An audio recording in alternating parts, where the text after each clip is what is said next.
Okay, we are live.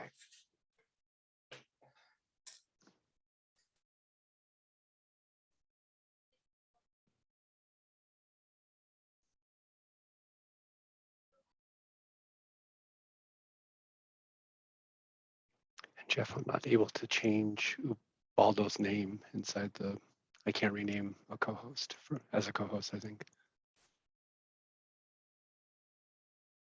Thank you. There's another one. Thank you.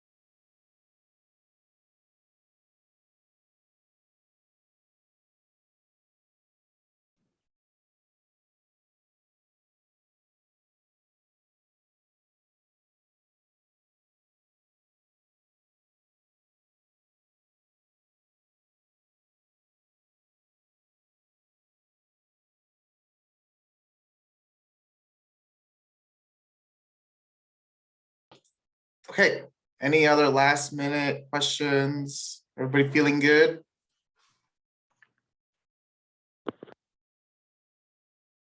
Yes, sir. All right.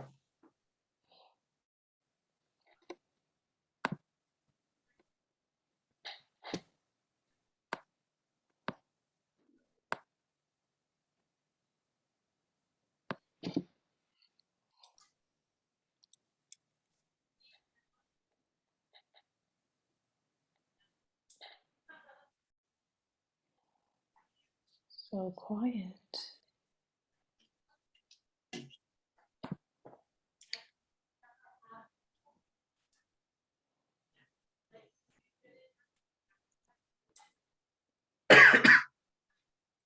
Okay, I'm gonna let folks in.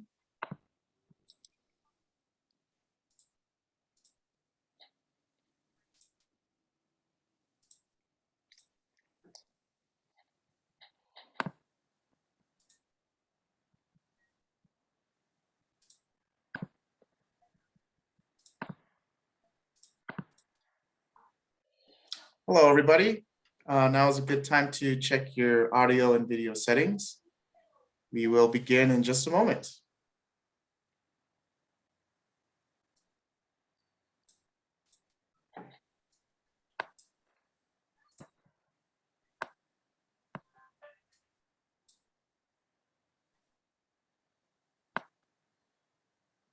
Okay, let's get started.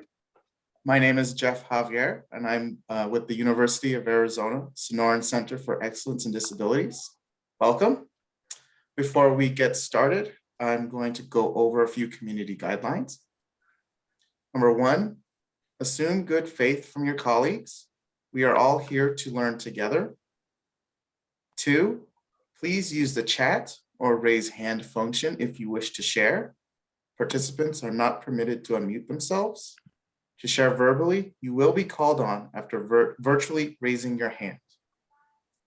Three, please recognize and respect others' feelings, background, and cultural differences. Four, not all questions will be answered during today's meeting. Five, please be judicious and efficient with shared information and experiences. If you are speaking, try to limit yourself to 30 seconds or less. It can be just as courageous to listen as it is to share. So please do your best to understand when it's time to step back instead of stepping up. If you are speaking, please speak slowly as we have an English captioner and ASL interpreters working diligently. This is true for meeting presenters and our participants.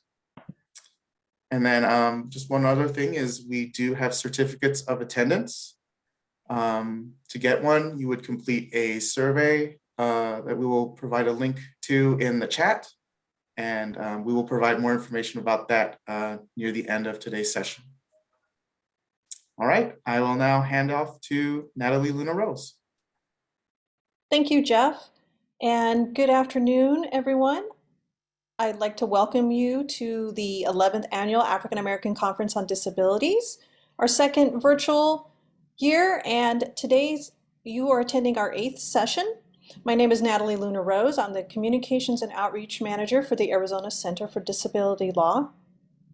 And before I get into introducing our speakers, just a little bit of housekeeping. I already see the chat going. I know a lot of you have joined us previously, but if it's your first time, please put in the chat if you could, and if you're comfortable, where you're from. We'd like to keep a sort of a running tab of who's attended the conference, and I thank you for that.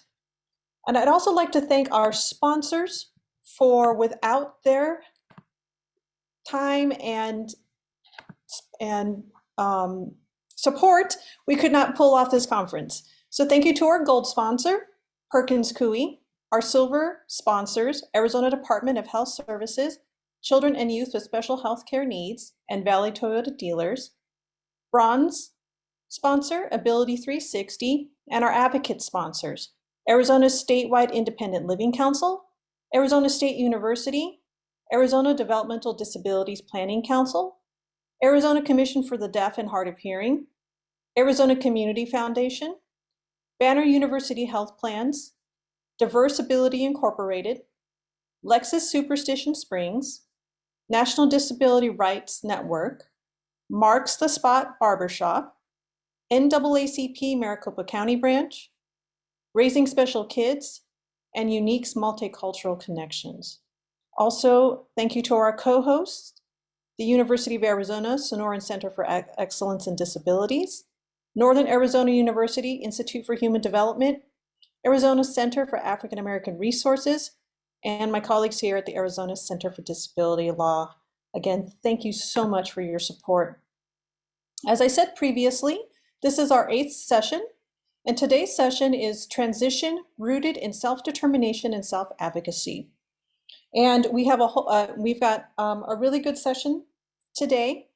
Our two main presenters, Mr. Calvin Cook, Alumni Relations Champion with Diverse Ability Incorporated, and Sakenya McDonald, Assistant Director, Academic Programs, Institute for Human Development at Northern Arizona University. We also do have, later in the session, panelists who will be joining us, Isaac, Ubaldo, Audra, and Antonio, and you'll get to hear from them. But first, I want to take it to Jeremy, and Jeremy, give me just a moment. Jeremy Musgrove, he is the SIPC campus coordinator at the Institute for Human Development at NAU. Hi, Natalie. Thank you for the introduction. My name is Jeremy Musgrove. I'm going to turn my video off now so that the ASL interpreter can work. I'm a fair-skinned male wearing a blue collared shirt right now. I have my hair neatly combed to the side, and I am coming to you all from Northern Arizona, the Flagstaff area. I'm going to go ahead and share my screen now for the presentation. Give me 1 second, thank you.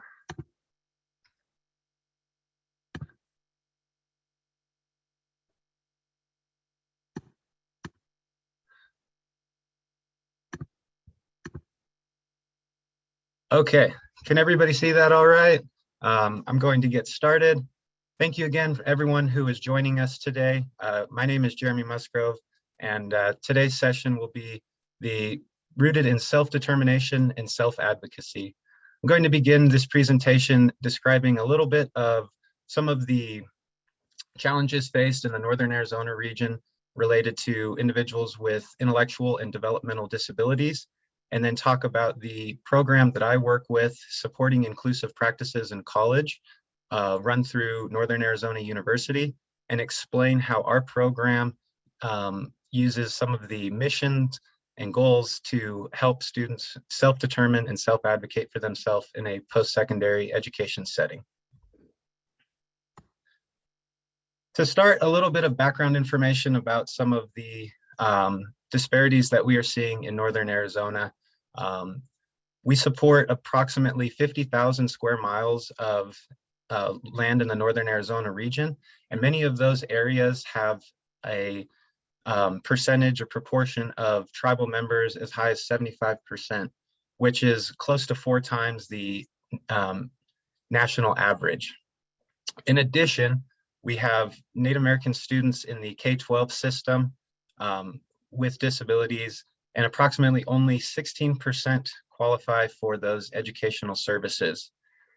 In addition to having such a small percentage qualify for those services, there are other cultural and financial barriers that are in place, specifically related to some of the racism, discrimination, and inequality that is seen with a more traditional culture when compared to a Western culture. Noticing that this was a disparity in the Northern Arizona region and that there was not a service specifically designed to support students with intellectual and developmental disabilities in a post-secondary or college education setting, the formation of SIPC, otherwise known as Supporting Inclusive Practices in College, was developed. SIPC was developed with a philosophy of inclusion. We wanted to foster inclusion in a higher education setting. And the way that this is done is inspired by a program started at the University of Hawaii at Manoa. And one of the unique aspects of this program that we have also included into our program is full inclusion in traditionally taught courses. There is not a specific course where students in the SIPC program meet together. We include our students in all of the traditional courses, certificate programs that are being offered both at NAU, Northern Arizona University, and the other community colleges that we partner with in the area.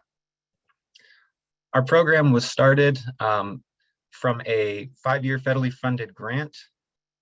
We are currently about to get into year 3, and our goal is to make this a long-term sustainable program that will continue to support students after this 5-year window. We offer our services to adults ages 18 to 26 who qualify with an intellectual disability.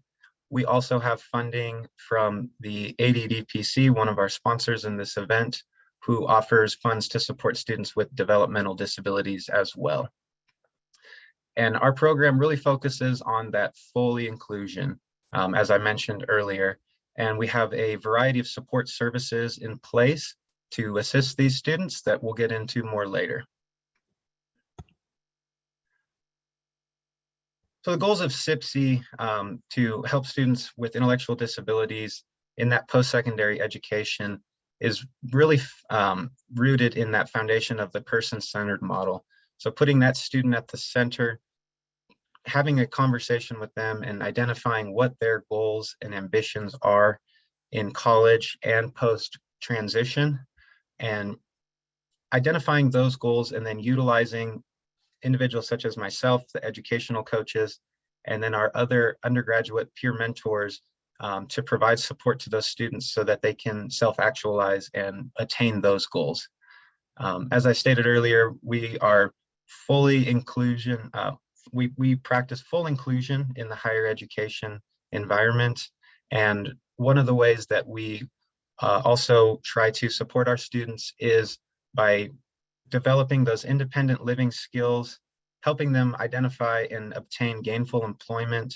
And a lot of this is done through those themes that we're really going to focus on today: self-determination and self-advocacy.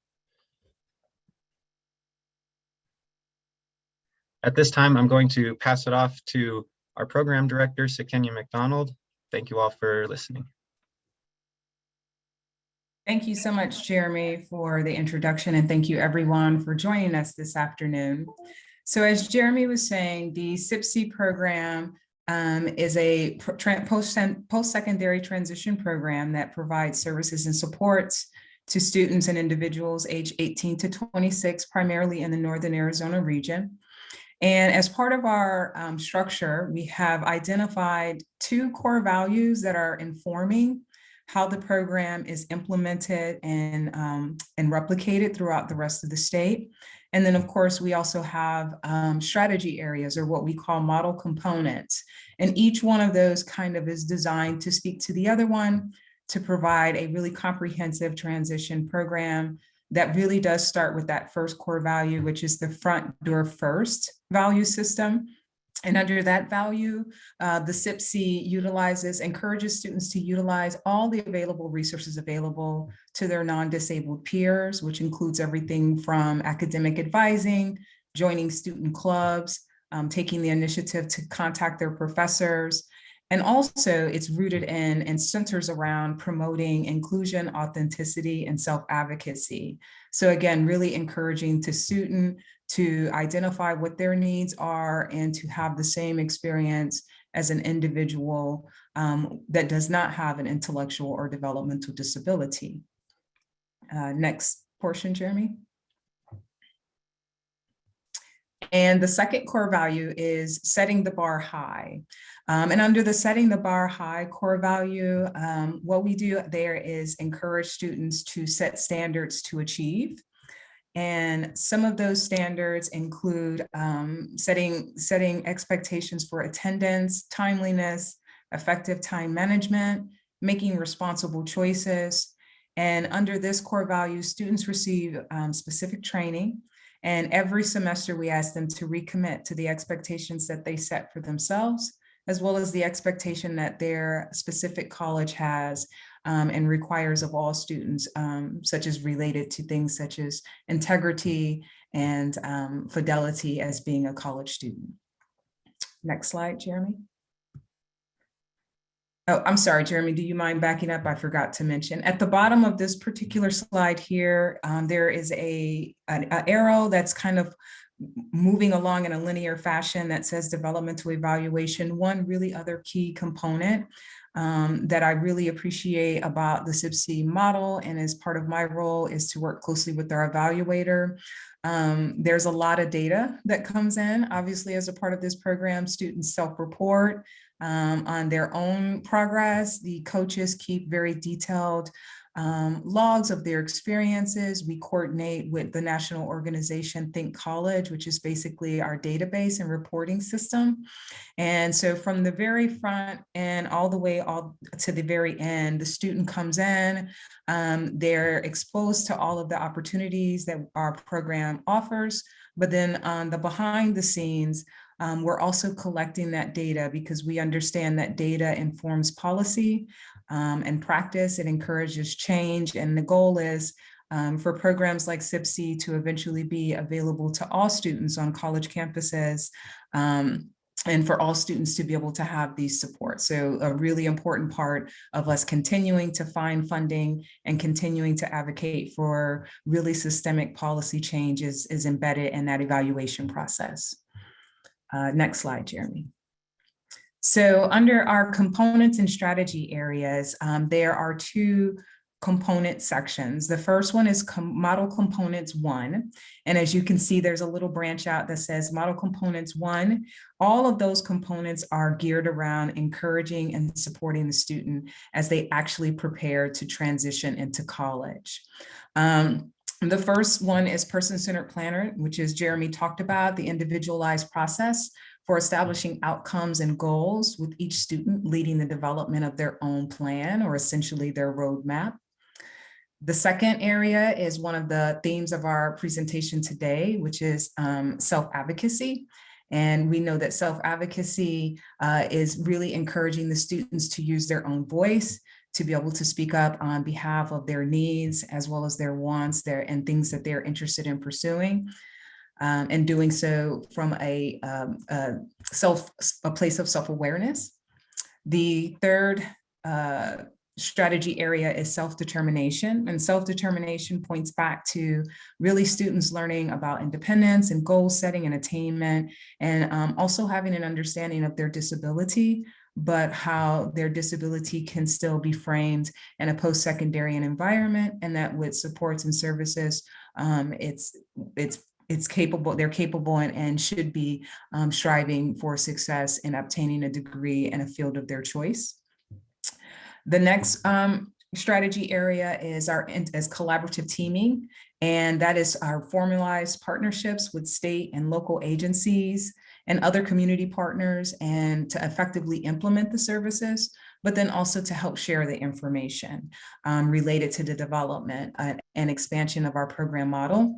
And right now, some of our partners, and of course, this is not by any means a fully extensive list, but some of them include the Arizona Department of Education, various unified school districts in Flagstaff, Kingman, the Red Mesa Unified School District, our Arizona State Vocational Rehabilitation, the Navajo Nation and the Office of Special Education and Rehabilitative Services, the Division of Developmental Disabilities.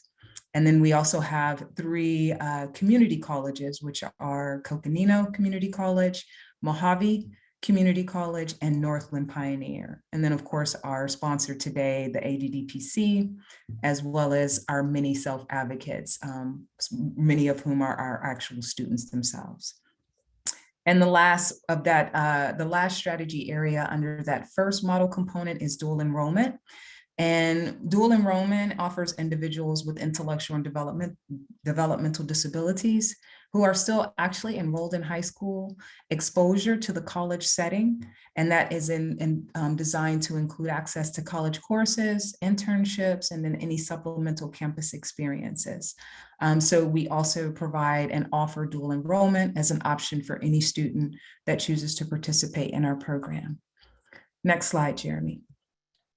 And to wrap up here, the second model component is authentic post-secondary education.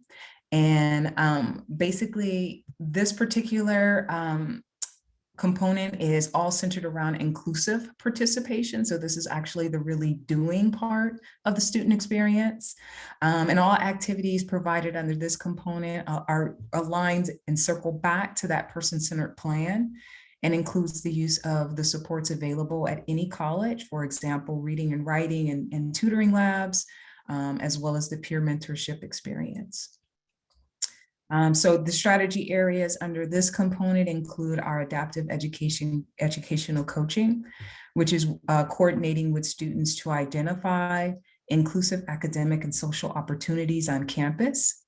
And the coaches work closely to also help students clarify expectations, provide support for navigating through that college environment, which we know is a life transition on so many different levels. And then also really just kind of being there to guide the student through all of the logistics, such as registering for classes and applying for financial aid.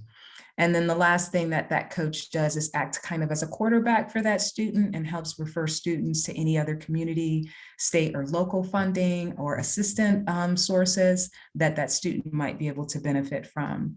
So that relationship is really one that's based on trust and authenticity. And Jeremy, who's here today with me, as well as 2 other individuals at IHD, our educational coaches, and they really do take the opportunity to connect with their students, to give them that individualized support that each student needs. And it varies. We have some students that want to meet with their coach every week, and we have other students that say, hey, once a month is okay. And the coach is there for the student to be able to tell them what it is and advocate for themselves what their needs are. The next strategy area is peer mentoring. We know that research indicates that individuals do benefit from peer mentoring on both sides of the spectrum, and that through peer mentorship, both the mentor and the mentee are able to share in the experience of being a college student, which can lead to really long-lasting, sincere, and supportive friendships.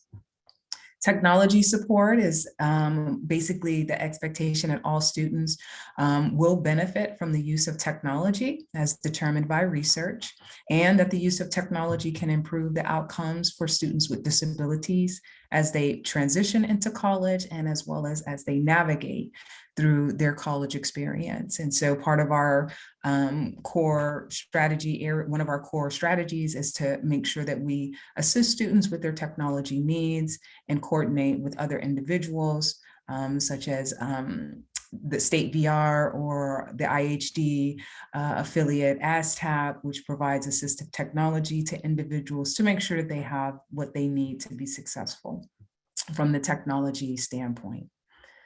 The next strategy area there is employment coaching. And this is really kind of when the student gets ready to be at the end of that program, and they will work really with a dedicated employment coach, who right now we have an intern from the University of Kentucky who's working in that position and also working at vocational rehabilitation. And the purpose of that employment coaching is to offer the students experience and the guidance in matters related to seeking and obtaining competitive, gainful employment. And again, the student is the one that determines what that looks like for them. Professional development is also one of the other, I see collaborative teaming on there, and that was a typo. That one should not be on there, even though it can arguably fit under both of the model components. But the last strategy area actually under the second model component is professional development, because we do understand that in order for our students to succeed, faculty and staff at all of our partners also need to have the tools on hand that they need to implement the changes in their classroom, the accommodations in their classroom, to understand what the students' legal rights are, and to also try to learn and determine what best practices are going to be, whether that be from the viewpoint of the instructor or whether that be from a staff member. And our professional development is really, our partners tell us basically what their needs are, and we work under the direction of our research director at IHD to create a really comprehensive professional development experience for anyone who requests that. Next slide, please, Jeremy. Okay, and click up the first one. So the last step here, as Jeremy basically mentioned, is transitioning to adult roles. And at the end of the program, and well, pretty much at the beginning, but all throughout the entire process, and definitely towards the end, as students start to conclude their college or PSE experience, the focus shifts to really transitioning and supporting that student to move into the quote unquote adult roles, right? Which all surfaced around independent living, which is, you know, the student being able to determine where they want to live, if they want to live on their own, and having those really, really critical conversations with their family members as well as others in their circle of support to move and advance toward independent living arrangements if they so choose to do so. Next click, Jeremy.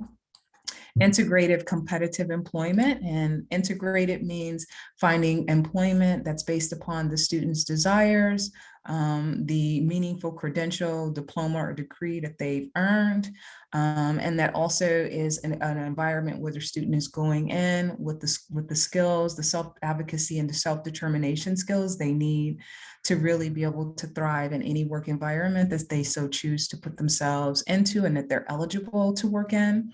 And also competitive employment, where that students are being paid based upon everyone else that does the same exact job that they do, with minimal restrictions upon their sources of income, and that they're being employed in a really competitive fashion based upon their credentials and the skill sets that they've developed. Last slide. And the last element is community and social engagement. And that, from the student perspective and the voices I've heard, is definitely one of the most important. Our students really, really want to be involved in their communities, whether they come from communities of color, indigenous communities, LGBTQIA+ communities. They want to find communities, connect, and be of service. And have civic and social engagement opportunities as well. And so we do try to work with making sure students that are making their way out of our program are feeling as supportive and feeling as well prepared to really participate in their communities to the best of their ability, but in a way that they choose to do so. And I'll transition it back over to Jeremy. Thank you. Thank you, Sakenya. Okay, so getting back to some of the areas that we serve here in Northern Arizona. You can see the 3 zones I've identified as zone 1, 2, and 3. Currently, I am responsible and support the zone 1 area, which is the central area of Northern Arizona, primarily the Flagstaff area. We have partners with Coconino Community College, with the Flagstaff Unified School District, and then out to the west in our zone 2, that is the Kingman Bullhead City area, where we support the Kingman Unified School District as well as Mojave Community College. And last, our zone 3 to the east and north, where we partner and work with the Northland Pioneer Community College, Sanders Unified School District, and recently the White River Unified School District. I'd like to offer the contact information to anyone in the audience today. If you have any questions, comments, or feel that you know an individual that might be interested in coming to school in Northern Arizona and would be a good fit for this program, we have our interest form located there as well. And then I've also included our web page for the Supporting Inclusive Practices in College website for additional information. At this time, I would like to transition to our student voices, and I'm going to stop sharing my screen at this time and allow an opportunity for our students to introduce themselves. Thank you all for listening today.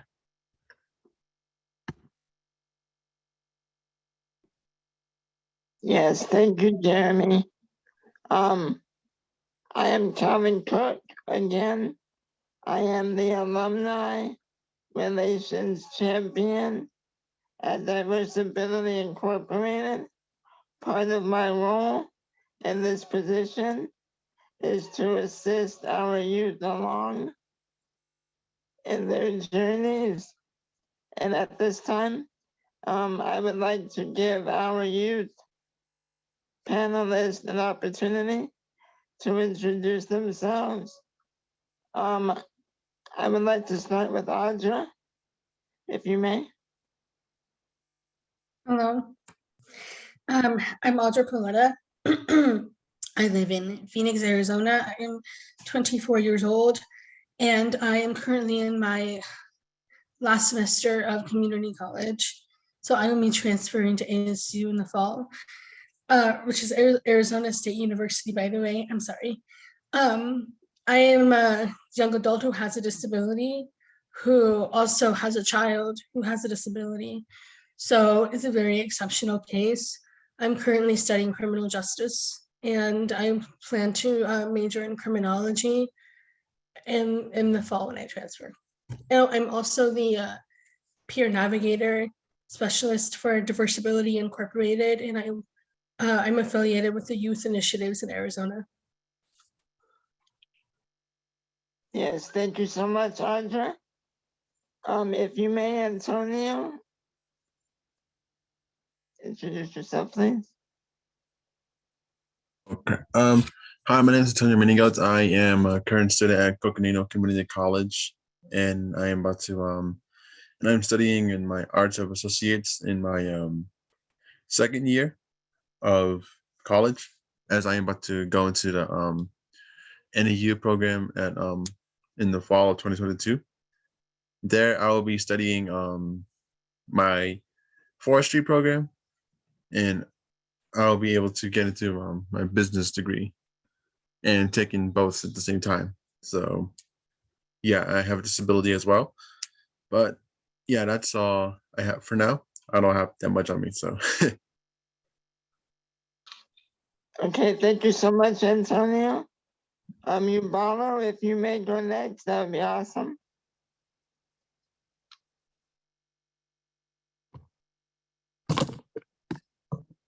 My name is Baldo, and I'm a student at CCC, and I'm currently from Flagstaff.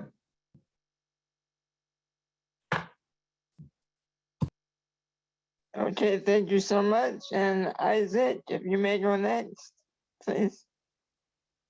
Hello, I'm Isaac Zwinger Nathanson. I am a Asian American with tan skin. I am a senior at the University of Arizona studying psychology and minoring in food systems. I am also a research assistant for the Neuroscience on Emotion and Thought Laboratory, studying Alzheimer's and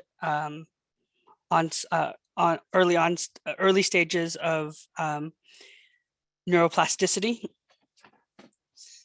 I am a board member on Diversibility Incorporated's board of directors, as well as a peer mentor for the Arizona Youth Leadership Initiatives.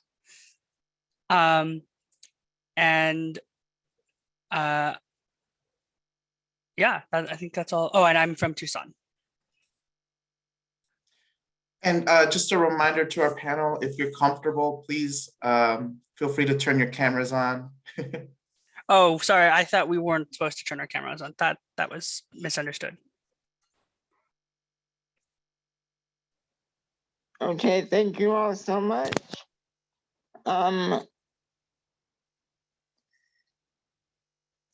Okay, so now's the fun part. I have some questions for our youth panelists. Question 1, and we can start with Isaac. How did you decide that higher education is the right step for you? So I think that as I was finishing up my last 2 years of high school at a public setting, I realized that education was very important to me, partly because I wanted to continue my, continue growing as a person and gaining new information, but also to dedicate myself to a field or a kind of specific area of study to kind of put my strengths into, and then therefore transfer it into a meaningful and career that I would choose later on. And I think that higher education is a step that can be used to also help define who you are as a person and find the passions that you have in life.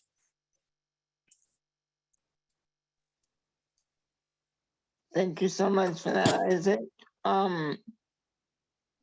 Ubaldo, if you may go next, and I can reread the question if any of you need me to. I'm gonna reread the question. How did you decide that higher education was the right step for you? Ubaldo. I'll pass the question. Okay. How about you? Audra, if you may. Did you call me? Yes, if you may answer the question, how did you decide? Okay, I just wanted to double check. So when I was growing up, my family really valued education. That was a big one. And my family comes from very different backgrounds education-wise. My mom has her bachelor's degree. My dad didn't go to college. My grandfather didn't go to college. And my grandmother went to business college because that was the thing in the 50s. So I had exposure to all different kinds of backgrounds. So I always knew that I had options, but I always felt college was right for me. And I think when I entered into college, I had just become a single parent and I wanted to provide for my daughter. And that's why I made the decision to enroll in a community college. I kind of took it easy the first couple of semesters to see if I fit in, and I realized I actually really like school. I don't know many people who can say that. So that's why I decided that higher education was the right thing for me. My daughter was probably my biggest motivator. Okay, thank you so much. Oh, were you gonna say something else, Audra? Sorry. No, I just said thank you. Okay, for sure.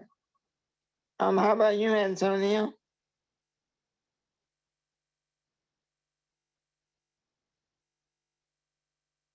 How did you decide that higher education was the right step for you? Well, I chose this one. I chose to go to college because I decided to was well, this is back when I was in high school, and I wanted to join college just so I can have like a better perception of what I want to do within my life, and just because back in high school, I wanted to learn how to open up my own business and started my own clothing brand. And as years went by, and that business type of feeling made me want to go ahead and become more of a restaurant owner and a coffee owner as well. Also, if I want to be able to pursue that one goal that I want to do, I just want to be able to get into the forestry program at NAU. And right now I am at Coconino Community College getting my Gen Ed up, I think. Yeah. Also, and I just want to be able to get into NAU at the time on fall, and to take my business to learn both majors at the same time, like my forestry and my business major as well, or minor. That could be good for me. But then again, I just want to learn all about the wildlife, and I'm looking forward to be owning a restaurant in after I retire from my career in the wildland firefighting. Yeah, so yeah. Okay, thank you so much, Antonio. You Baldo, would you be willing to answer now? Or should I go on to the next question? You can go to the next question. Okay, so question 2 is, what are you studying and how did you arrive at that decision?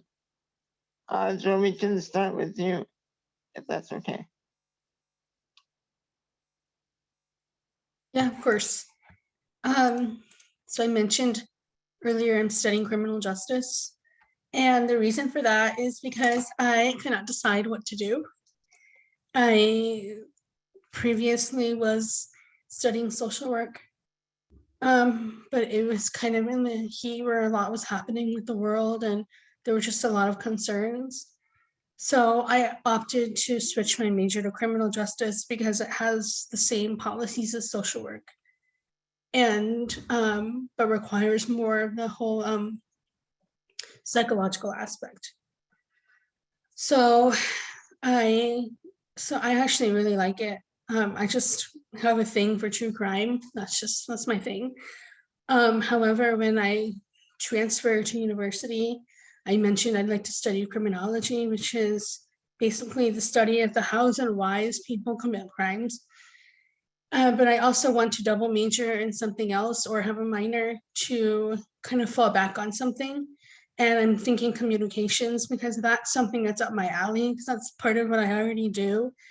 And I wanted something that would give me like a wide range of options. So that's how I came to that decision.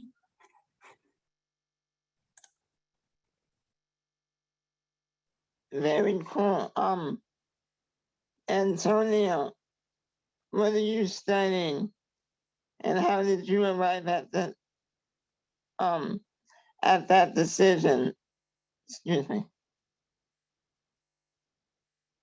Here you go. Oh.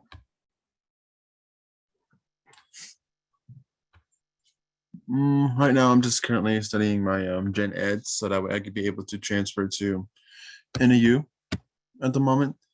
And I was first introduced to the forestry department at NAU by Sakenya McDonald and Renee Garcia. And it was a really good chance to meet them, and it got me to see how forestry can be able to look at the environment very differently and the wildlife differently as well.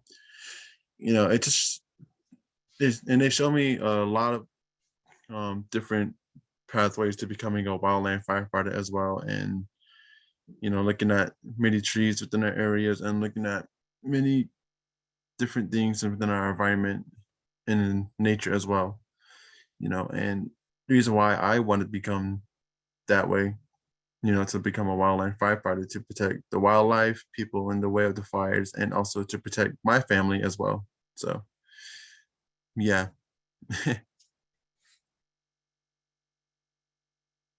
Thank you for that. Isaac, if you may share with us next. One sec.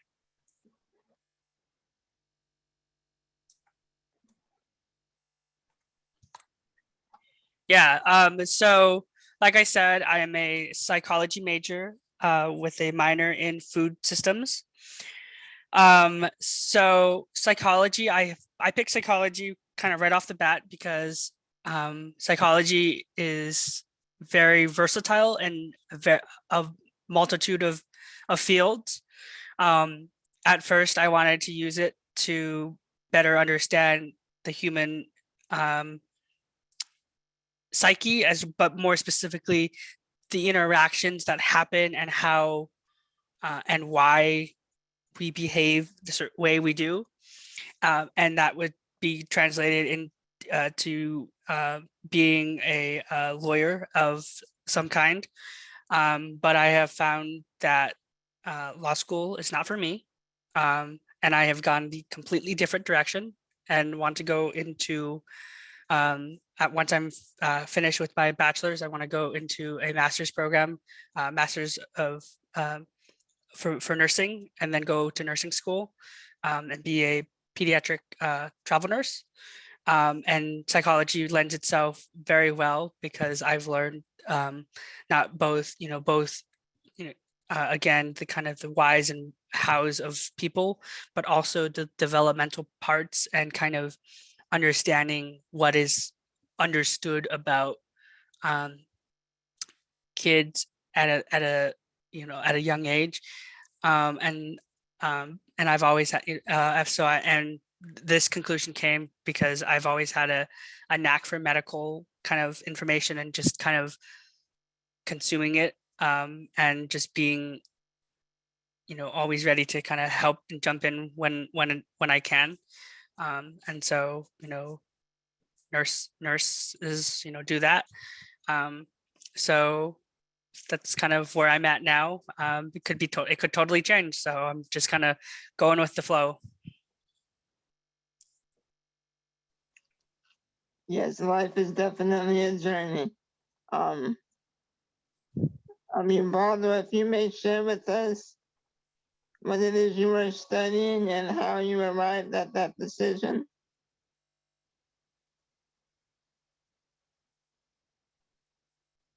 So I want to become a cook, but at the same time, like, I don't know what I'm gonna do yet. So like, I'm just doing my general studies and like pursuing my general studies and like how to become a college student. Definitely understood. Okay. Thank you all for sharing. So for question 3, we can start with Antonio. And the question is, what resources did you utilize in making your transition to college?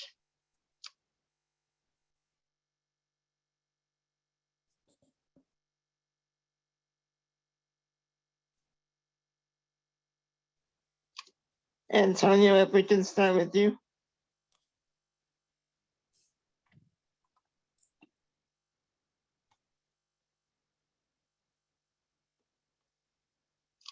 How about, My bad. okay, So I got help from one of my high school advisors back in high school in the senior year.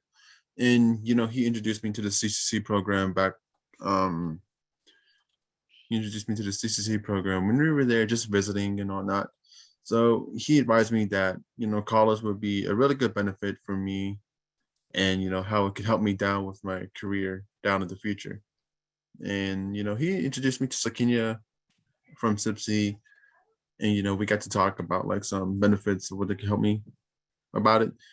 And from there on, SIPSI has helped me out with enroll to the college, and that I got help from my financial aid application. They also helped me out with getting connected with scholarships, and they helped me pay for my college and tuition as well. And they coached me throughout the semesters, and they got me connected with Trio. And from there on, Trio helped me out with tutoring, borrowing textbooks, and I applied there to become a student worker as well. And this helped me a lot within the years. So yeah, it's a really good way to get into college, especially when you're disabled too. So yeah. thank you, that's very cool. I'm also a user of Trio. Audra, if we may go with you next, please. Sorry, my computer did not want to unmute. Yeah, I'm good. So what resources I utilized in making my transition to college? So I started later. I was 20 or 21 when I enrolled into college. So a bit of a late bloomer. One resource that I utilized very heavily was the Disability Service Center at my college. That was a big one because being a person who has deafness, it was really important that I had those accommodations. And this was prior to the pandemic. So everything was in person. And I needed those accommodations, preferential seating, closed captioning, note taking, etc.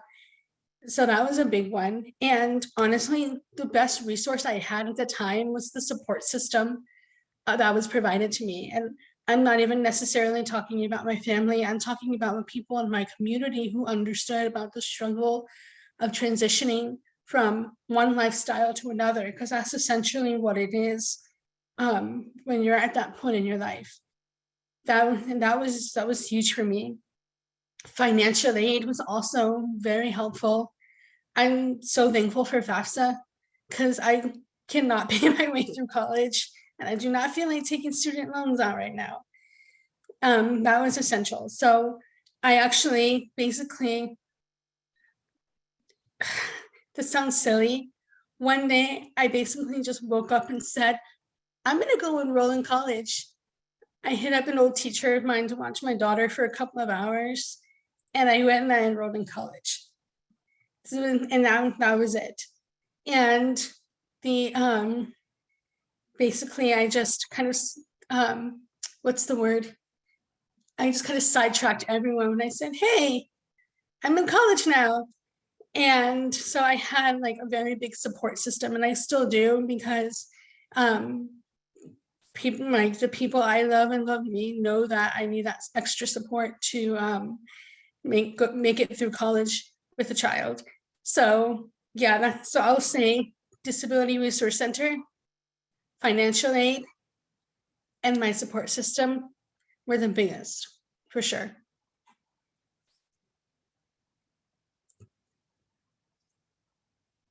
Thank you for sharing, Audra. You both know what resources did you utilize in making your transition to college?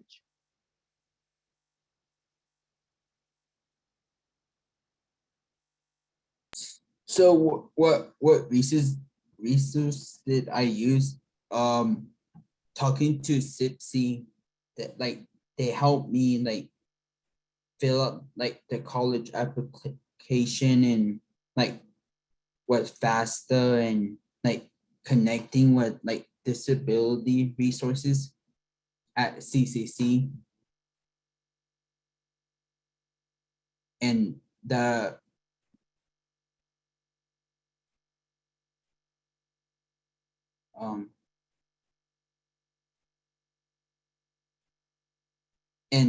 and SIPSI, like the education coach helped me like get a bus pass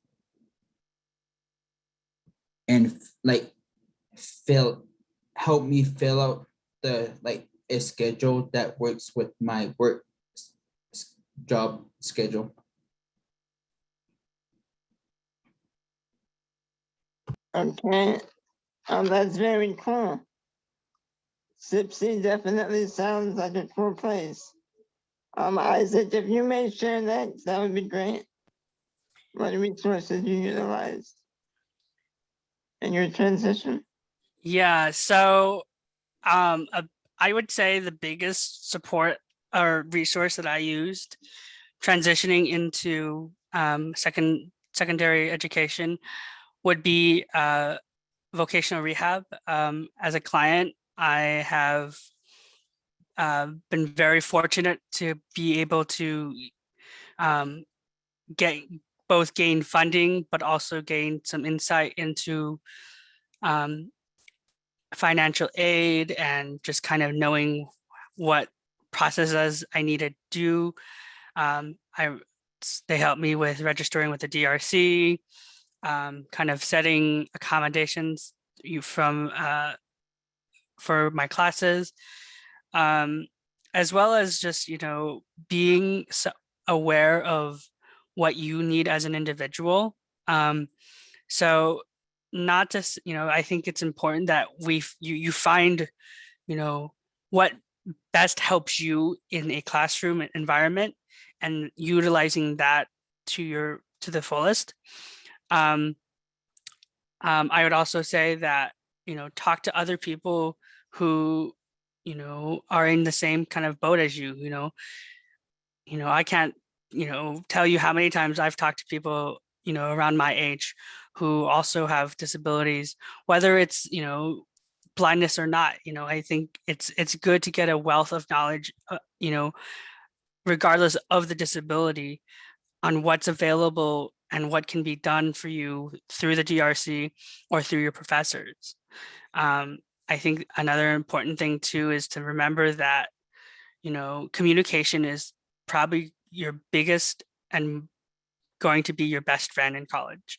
You have to make time to communicate with everyone in your support system at that college, regardless of where it is, to better help you, because you are your best advocate. So I'll end it there. Definitely. Thank you all for sharing. So for question 4, let's start with Audra again. What resources do you wish you would have had in order to make your transition go more smoothly?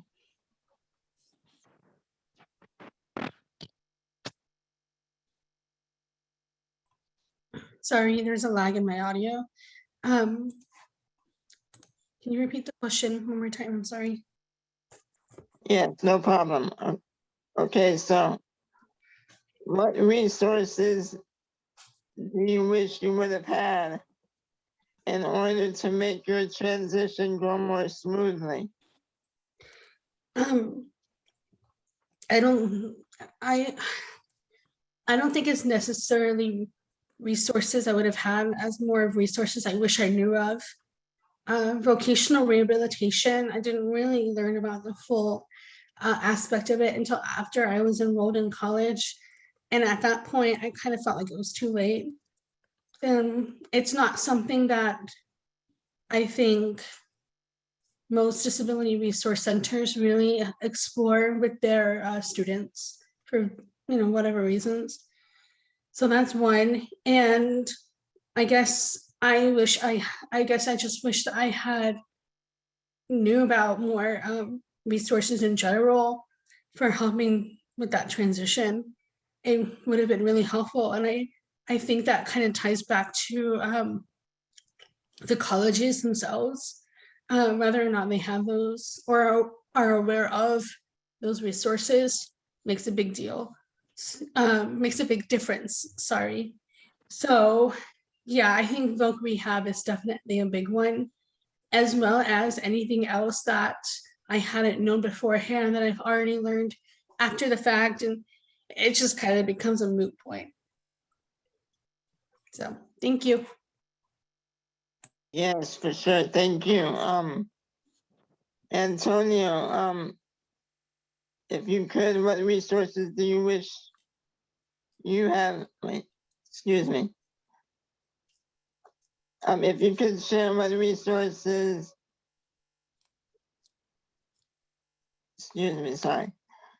Antonio, if you could share what resources do you wish you would have had in order to make your transition go more smoothly?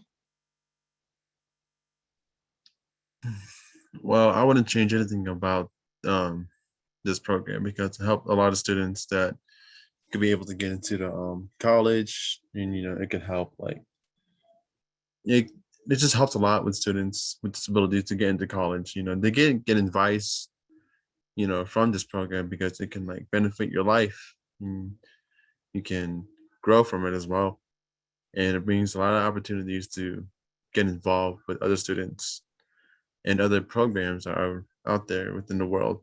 And that thing I wouldn't be able to change because it just opens up to a lot of more colleges or universities, or yeah, that's the thing I like about it. Yes, thank you so much. Isaac, if you may go next, that would be great. Yeah. I don't know that there's any, at least that can come to mind right away, that there are any specific resources that I wish I knew about at the moment, just because I think VR, as well as my support system and just me as an individual knowing what I wanted and what I needed to be successful at a university. But I think that it's important to do your research when it comes to the university that you're going to, not only the university as a whole, but the program that you're interested in, what's available in that program, talking with people who, who are in that program, who might have graduated from that program, just being, diligent about kind of, setting up things so that you are successful within a program. And I also would, say that it's important to take your time with not only the courses, but taking time for you to adjust into a college and university. I think that, for some people, 4 years at a four-year college is a lot, and it can be very cumbersome. So it is not it's not anything, or or it's not lower class, or it's not lower education if you go to a community college. I think that it's very beneficial actually to go to a community college, because it's it's a college on a very small scale, or much smaller scale than a four-year university. You have more one-on-one with the professor who's teaching. You can develop skills and learn about your style of learning, and it'll only better benefit you in the long run at a four-year college and beyond. So I guess maybe not necessarily a resource, but just looking at all your options before you make a decision, and not being peer pressured into or being told what to do with your life. Definitely. Thank you for that, Isaac. And Ubaldo, is there anything that you would like to share regarding any resources you wish you would have had?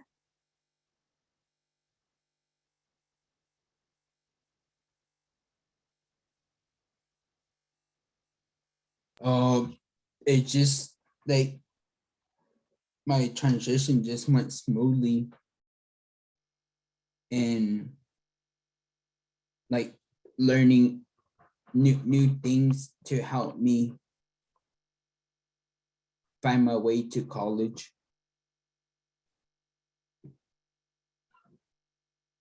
Okay, well, that's always great to know. Thank you for that. So for question 5, let's start with Isaac. What are some strategies or supports you have utilized when first adjusting to college life that you found effective?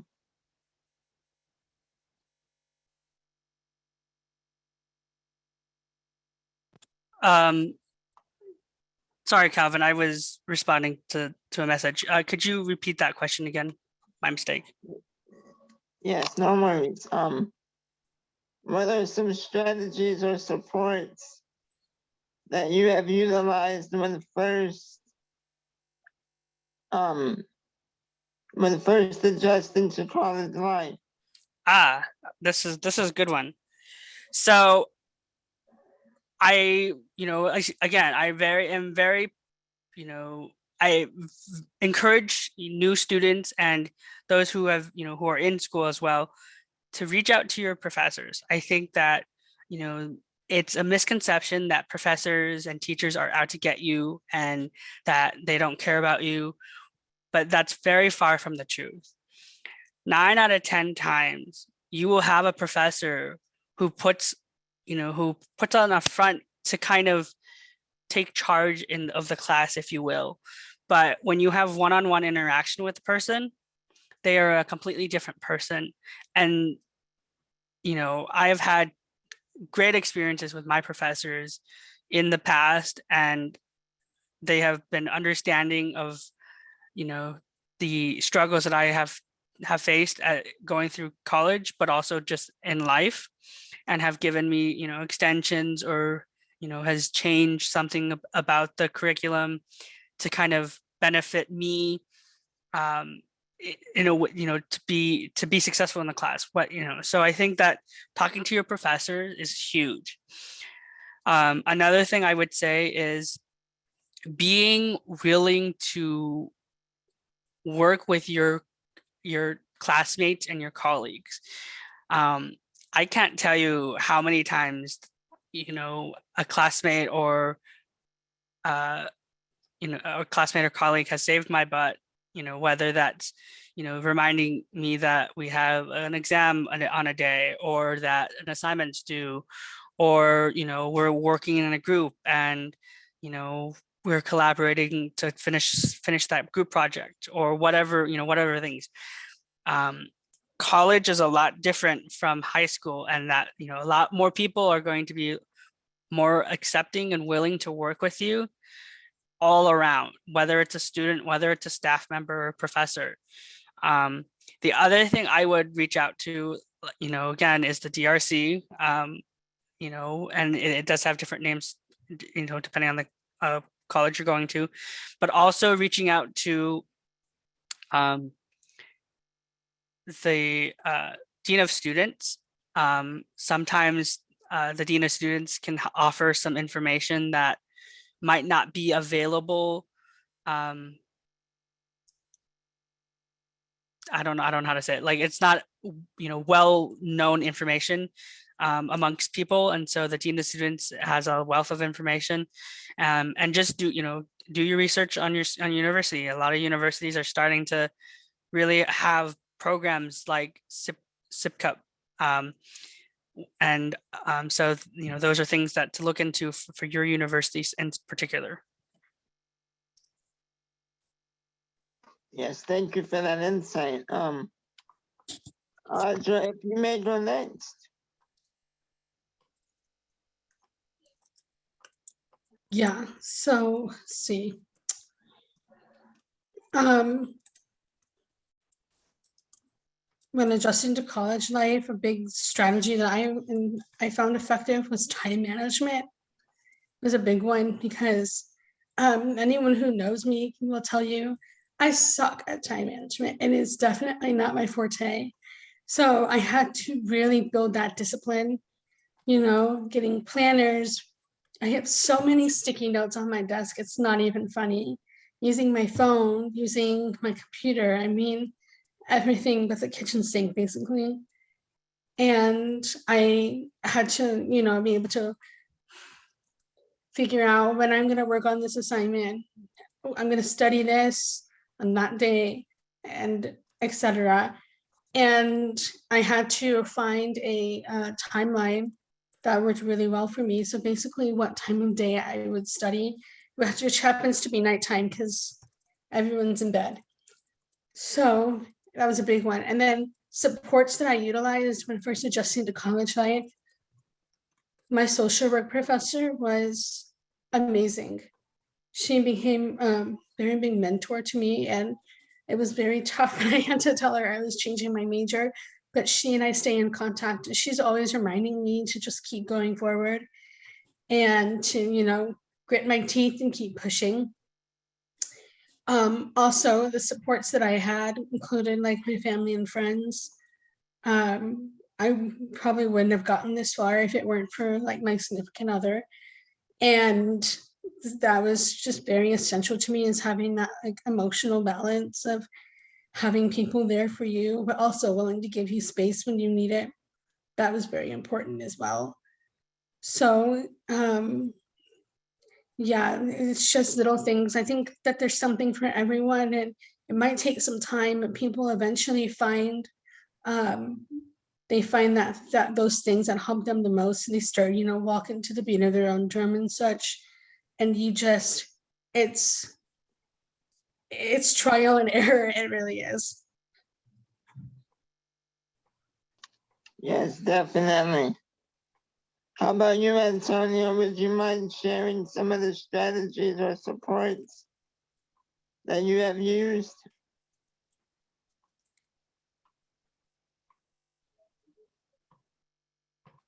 Well, the strategies I use, I do adjust my daily life in college. It's just studying and basically just working on homework at every day. I just be going to one of my study sessions in my after class, just by myself. And, and I just go back to the topic of what the teacher was talking about.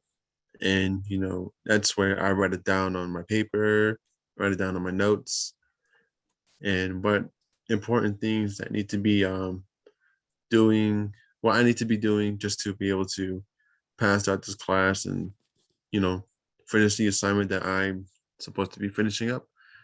And what I would usually do is that I would study for about half an hour or two. It's time consuming, but it's whatever to get the work done. Because I believe that more hours can conclude getting your assignment done mostly, and knowing the answers to every test that you're taking and every quiz. It just yeah, it's like a huge benefit for me when I go ahead and study on my own and work on my homework on my own. It's, soothing, but it's what gets the job done. Yes, thank you for that, Antonio. Ubaldo, would you mind sharing some of the strategies or supports that you have used? So like talking to like the education coach, then like ask them if you have like any questions, or like talking to like peer mentors, your professors, and like just ask them if you need like help on assignments, and like just going to like tutoring with Trio.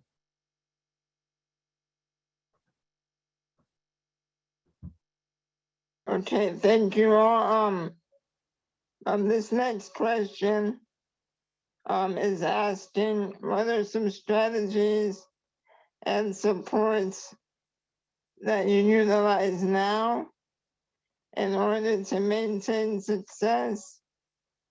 I'm going to give the panelists an opportunity to speak up if you are doing anything different than what you just mentioned. And if it's all the same, then we can go to the next question. But I want to give you all the opportunity. For this particular question. Yeah, if there's anything that you're using differently now. Okay, I just wanted to clarify. I'd like to add something, if that's okay. Yes. So I'm still using time management and scheduling because that's essential for pushing me through college. But one thing I've started doing differently is forcing myself to take breaks when needed, because I used to be, I used to crunch through it, get everything done as fast as I can. And I strive myself to be a straight A student because that's essentially what I was in high school. And then I had to realize I'm not 18 years old anymore. I'm not a senior in high school anymore. I am an adult with a child who holds down a job and has bills to pay. So I had to get to that point where I'm like, okay, it's time to shut my computer down for a couple of hours or for the night and go watch TV and eat cheesecake for a while, or go cuddle with my daughter or something. That was really important, because when I started doing that, my mental health got better. It really did. My physical health, I wasn't so agitated anymore.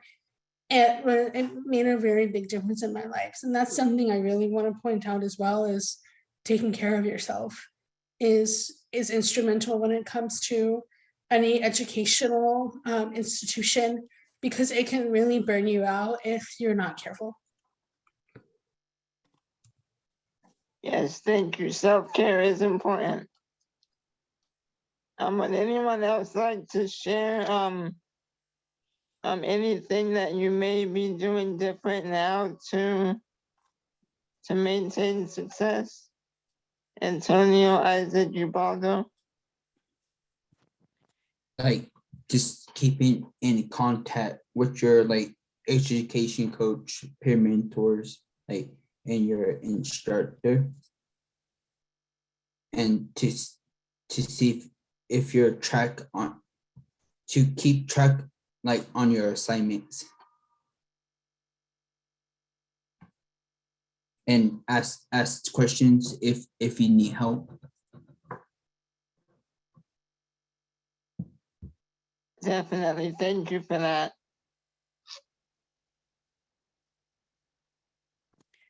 I would, Alright. sorry, Yeah. just real quick. I think, Audra hit it right on the head. Taking care of yourself is priority number one. And being able to do that is, a challenge in itself as we transition not only into college, but as in transitioning into adulthood. There's a lot of things that, we take for granted. and it's important that you maintain a work, school, personal life balance. And I think that, you know, a lot of times we are pressured into doing more than we can handle.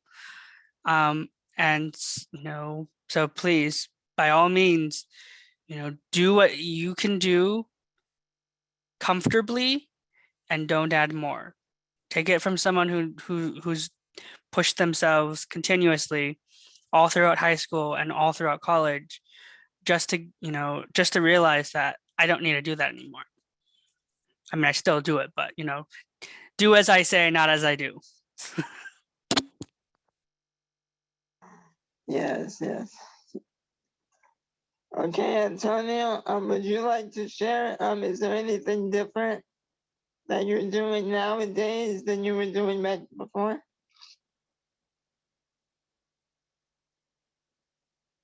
Repeat it again. My bad. My bad.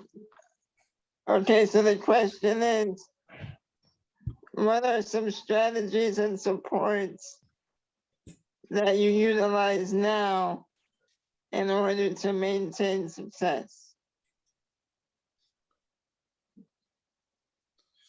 Usually I would just ask one of my teachers, and I would, ask them some questions of what needs to be correct with one of my writing skills. Because whenever I'm writing an essay, I just go back to the topics and what I'm writing about, and I would ask him, what is the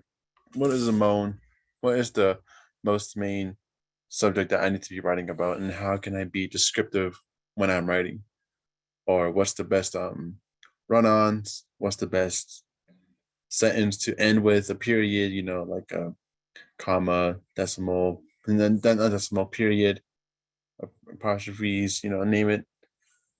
What's the best like way to start a story and how to end it, like in the middle of writing an essay. And within my other classes as well, I just tell them when's the due date, and can I have more time on this part, and can I be able to get some help, and you just go into their office hours, on their Zoom, and ask them some questions here and there. And especially tutoring, especially helping yourself with assignments as well, timing, and this is, you just gotta learn when to keep track of your assignments and keep track of what you have to keep track of what you have to write down and what you need for the rest of the semester and for the rest of the week as well. So yeah. Definitely. Thank you all. Communication is key. So for question 7, let's start with Isaac. What advice do you have for youth who have disabilities who are considering pursuing higher education?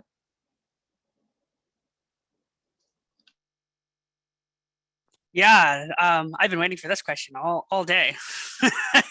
I think, you know, the biggest advice I would give to someone who's considering college is to please think about what you want to do in life, and take that thought and really break down how you're going to achieve that.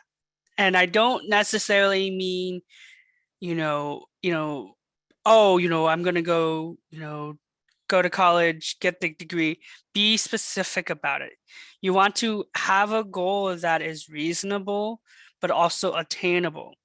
When I was a young kid, I thought, hey, I want to be a fighter pilot. Well, shocker. The military is not going to let a blind person near a $30 million aircraft, right? Not realistic. So I revamped it. Then I said, I want to be a federal prosecutor. Well, turns out law is not something I want to do. Medical school. Yeah, as of right now, it's something I enjoy doing. It's something that I like learning about. And it's something that I think that I can do the most impact and contribute to society for. Now, this isn't going to be for everyone. You know, college does not, you don't have to go to college to have a successful and meaningful life.